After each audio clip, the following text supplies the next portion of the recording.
और चलिए अब रुक करते हैं बड़ी खबर का। आज दुनिया की सबसे बड़ी चिंता सिर्फ युद्ध नहीं बल्कि परमाणु युद्ध की बदलती सोच है।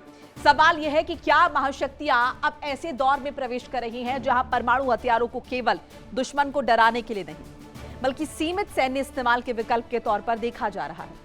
अमेरिका में सामने आई रिपोर्ट्स के मुताबिक पेंटागन चीन और रूस से बढ़ते तनाव के बीच टेक्निकल यानी छोटे परमाणु हथियारों के विकल्पों पर गंभीर मंथन कर रहा है।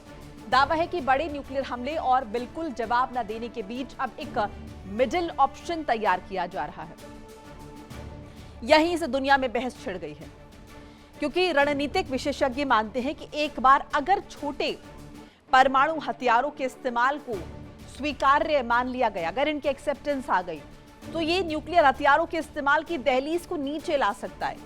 यानी जो हथियार अब तक केवल डिटरेंस यानी रोकथाम के डर का प्रतीक थे, वो युद्ध के मैदान की रणनीति का हिस्सा बन सकते हैं। रूस के पास दुनिया का सबसे बड़ा परमाणु जखीरा है, अमेरिका उसके ठीक पीछे है। चीन तेजी से अपना परमाणु भंडार बढ़ा रहा है। ऐसे में अगर तीनों महाशक्तियां सीमित परमाणु युद्ध की अवधारणा की तरफ बढ़ती हैं, तो सवाल उठता है, क्या कोई परमाणु युद्ध वास्तव में सीमित रह सकता है? इस बीच रूस ईरान पर अमेरिकी प्रतिबंधों की चर्चा, हॉर्मुज़ स्ट्रेट को लेकर वॉशिंगटन के बयान, ईरान की तीखी प्रतिक्रिया और मिडिल ईस्ट में अमेरिकी सैन्य गतिविधियों ने वैश्विक तनाव को और बढ़ा दिया है।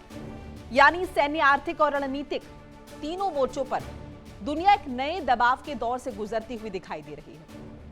छोटे एटम बॉम्ब, बड़ा खतरा, डिटरेंस या तबाही की तैयारी, और क्या दुनिया फिर एक नए परमाणु मोड़ पर खड़ी हुई है? इन सब के बीच बता दें आपको कि अमेरिकी न्यूक्लियर रणनीति पर बड़ा मंथन हो रहा है। अमेरिका की न्यूक्लियर रणनीति पर बड़ा मंथन, छोटे एटम बॉम्ब्स के विकल्प पर अमेरिका में चर्चा तेज हो रही है।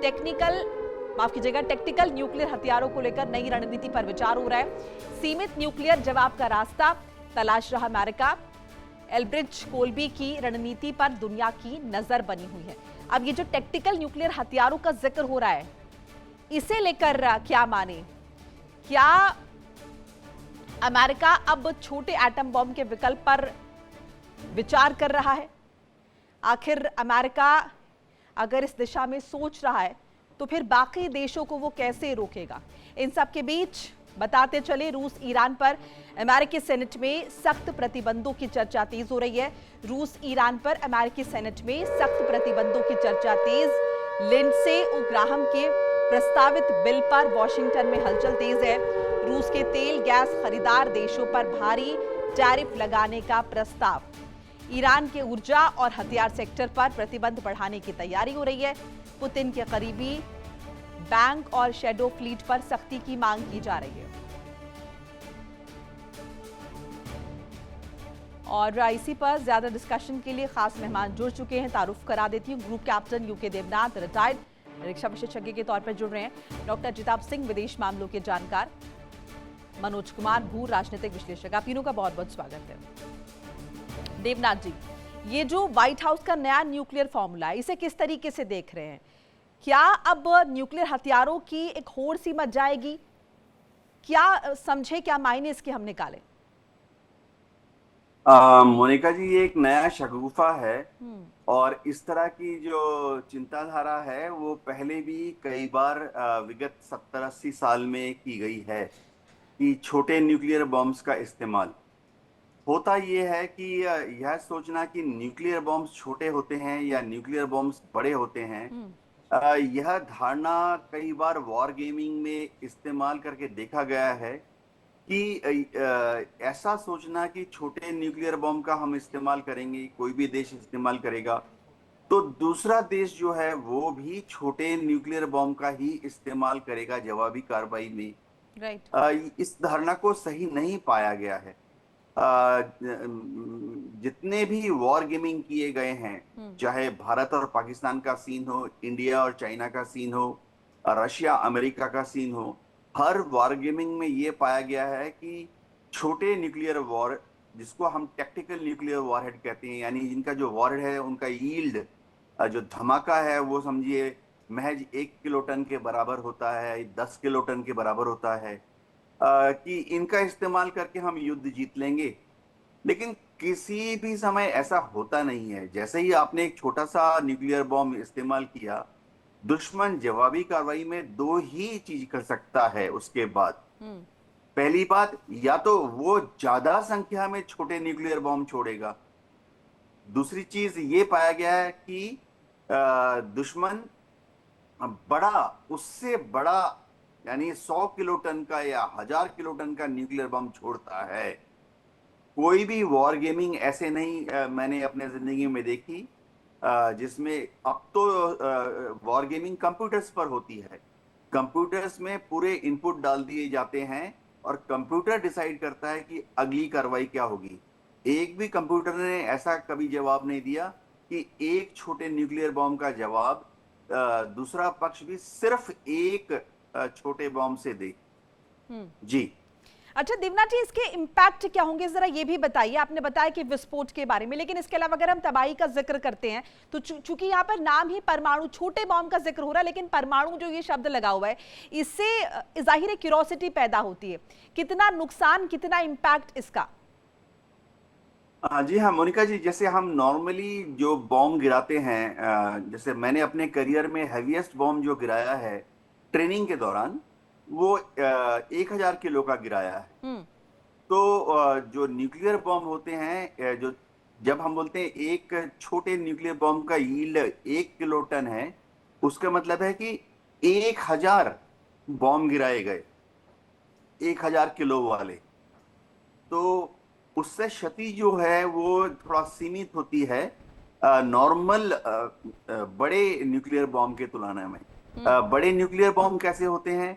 जैसे 1 मेगाटन, 10 मेगाटन, 100 मेगाटन। तो अंदाजा देता हूं, छोटे जो टैक्टिकल न्यूक्लियर वॉरहेड होते हैं वो, उससे आप एक ब्रिगेड को तबाह कर सकते हैं। एक डिवीजन यानी 10,000 ट्रुप्स जो बैटलफील्ड में डिप्लॉय हैं उनको तबाह कर सकते हैं।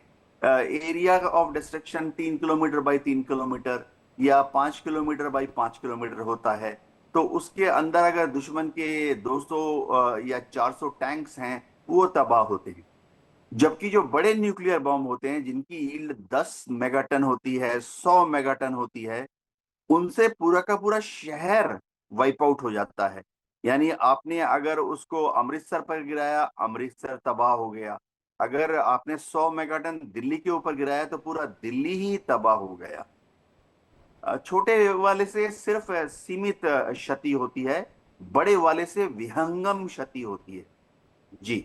ठीक है डॉक्टर सिंह, अब क्योंकि लगातार हम देख रहे हैं ईरान को लेकर भी जिस तरीके से डोनाल्ड ट्रंप बात कर रहे हैं कि परमाणु शक्ति नहीं बनने देंगे, सो ये भले ही छोटे बॉम्ब का जिक्र हो रहा है, लेकिन ये क्या, इसका क्या संदेश जाएगा वर्ल्ड वाइड? क्योंकि डोनाल्ड ट्रंप लगातार ये कह रहे हैं कि उन्हें ईरान को किसी भी तरीके से परमाणु लेस देश नहीं बनने देना है। अब यहाँ पर भले ही छोटे बॉम्ब की बात हो रही है, लेकिन छोटे परमाणु बॉम्ब की बात हो रही है। देखिए मोनिका जी, बहुत अच्छा आपने ये टॉपिक चुना है। अमेरिका मोर और लेस देखिए 1945 से पूरी दुनिया का एक पथ प्रदर्शक रहा है। चाहे वो डिस्ट्रक्शन की बात करें या डेवलपमेंट की बात करें, दोनों में अमेरिका का बहुत ही लीडिंग रोल रहा है, दुनिया को एक रास्ता दिखाने में और समस्याओं को सुलझाने में भी और उसको बनाने में भी। तो अगर ये अमेरिका की जो नई पहल है छोटे परमाणु बम की, निश्चित रूप से ये एक तनाव पैदा करता है, क्योंकि अगर अमेरिका इस ओर जाता है तो दुनिया के अन्य देश, अभी तक 9 ऐसे परमाणु संपन्न देश ऑफिशियली हैं जो निश्चित रूप से इस तरह के विकल्पों पे विचार करेंगे और उसकी ओर बढ़ेंगे। परमाणु बम होता है, चाहे वो छोटा या बड़ा हो, उसका सीमित इंपैक्ट हो या लार्जर हो, लेकिन अभी तक एकमात्र अमेरिका ने ही 1945 में इसी अगस्त के महीने में 9 अगस्त, इनफैक्ट आज हम 8 अगस्त 9 अगस्त में हैं, और इसी समय अमेरिका ने हिरोशिमा और नागासाकी पे यूज किया था। तो वो पहला और अंतिम है और हम उम्मीद करते हैं कि ये अंतिम ही रहे, इसके अलावा ना हो। लेकिन इस तरह के छोटे परमाणु बम की जो वकालत अमेरिका ने ही शुरुआत की है, ये बहुत ही चिंतनीय भी है और निंदनीय भी है, क्योंकि एक तरफ दुनिया विकास की बात करती है और वहीं अमेरिका इस तरह के विनाश की फिर से चर्चा करके निश्चित रूप से और ज्यादा विश्व संकट को युद्ध संकट को बढ़ाने की ओर ले जाएगा। और मुझे लगता है ये एक इसको हर तरफ से इसकी रोक होनी चाहिए। लेकिन अब चूंकि ईरान के वॉर की आपने बात की मोनिका जी, वहां पे अमेरिका के लिमिटेशंस दिख गए हैं। उसके चाहे वो मिसाइल क्षमता हो, उसके जितने भी हैं, वो बहुत कारगर नहीं हुआ है। ईरान अभी भी टिका हुआ है। तो निश्चित रूप से राष्ट्रपति ट्रंप बौखलाए हुए हैं। और ट्रंप तो एक अलग ही मिजाज के व्यक्ति हैं। वो अपनी सुनते हैं, अपनी करते हैं। अमेरिका की पॉलिसी में भी बहुत सारे मतलब ऐसे चेंजेस कह लीजिए आए हैं जो कभी सोचा भी नहीं गया था। तो मुझे लगता है ये संभावना से इनकार भी नहीं किया जाता। जिस तरह से अमेरिका के प्रभुत्व को चैलेंज पूरी दुनिया ने और खास करके रूस और चीन की तरफ से मिला। जी मनोज जी, यानी एक और मायने इसके हम ये भी निकाल सकते हैं कि जिस तरीके से लगातार हम जिक्र कर रहे हैं कि अमेरिका का हथियारों का जो जखीरा है, अब उसमें कहीं ना कहीं हम देख रहे हैं कि इस तरीके से डिक्लाइन हो रहा है, हथियारों की कमी है। सो क्या यही वो वजह है कि अमेरिका क्योंकि बस नहीं चल रहा है ईरान पर, इसलिए इस तरह के सुझाव सामने आ रहे हैं?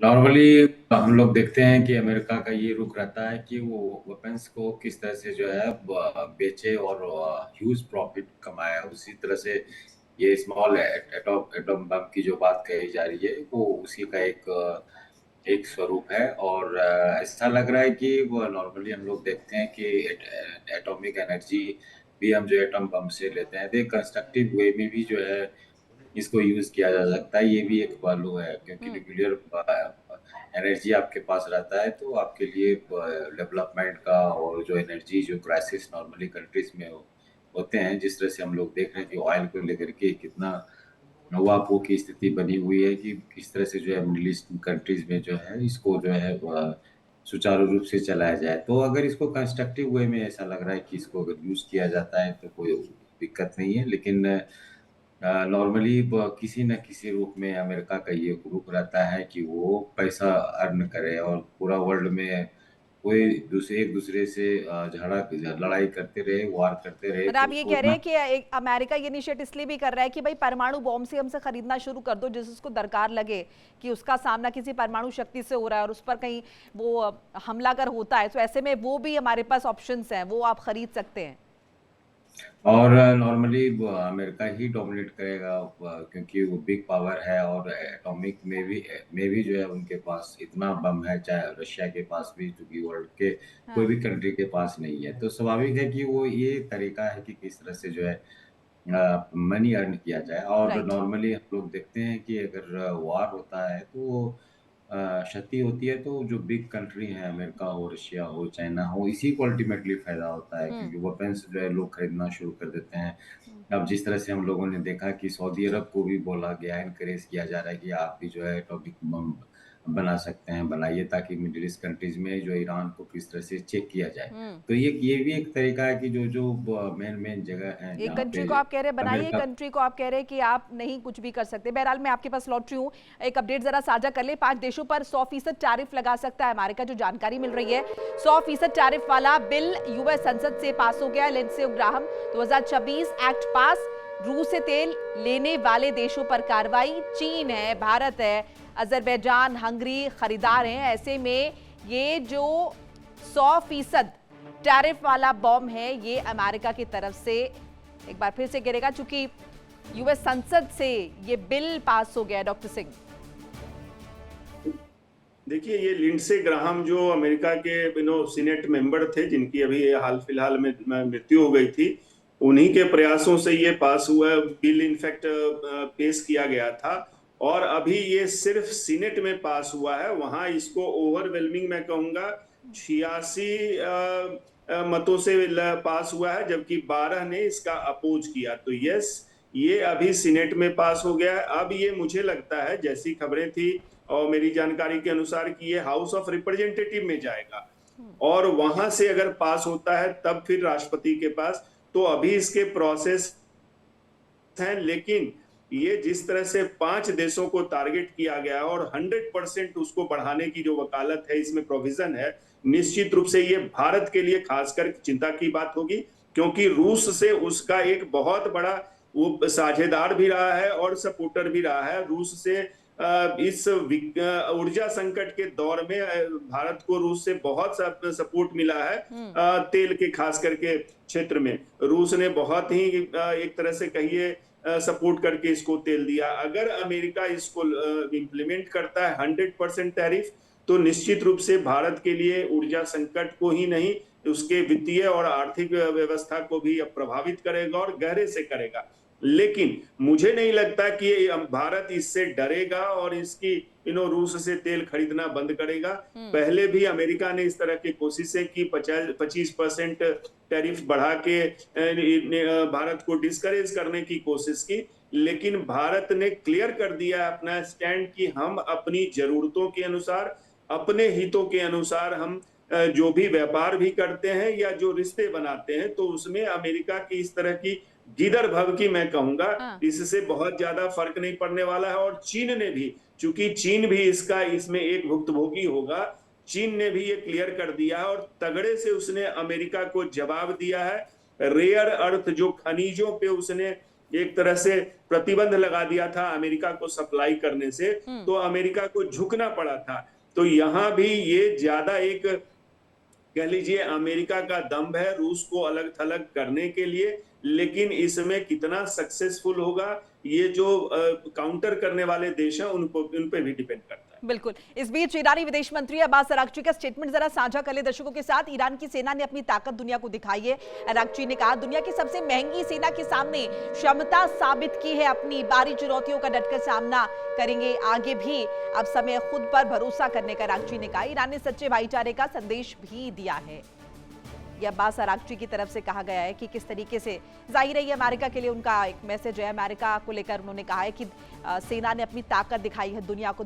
देखिए इंडिया डेली 24/7 अब आपकी स्मार्ट टीवी पर। इंडिया डेली मौजूद है सभी डिजिटल प्लेटफॉर्म पर लाइव और लगातार। इंडिया डेली 24/7 हर दिन राष्ट्र को समर्पित।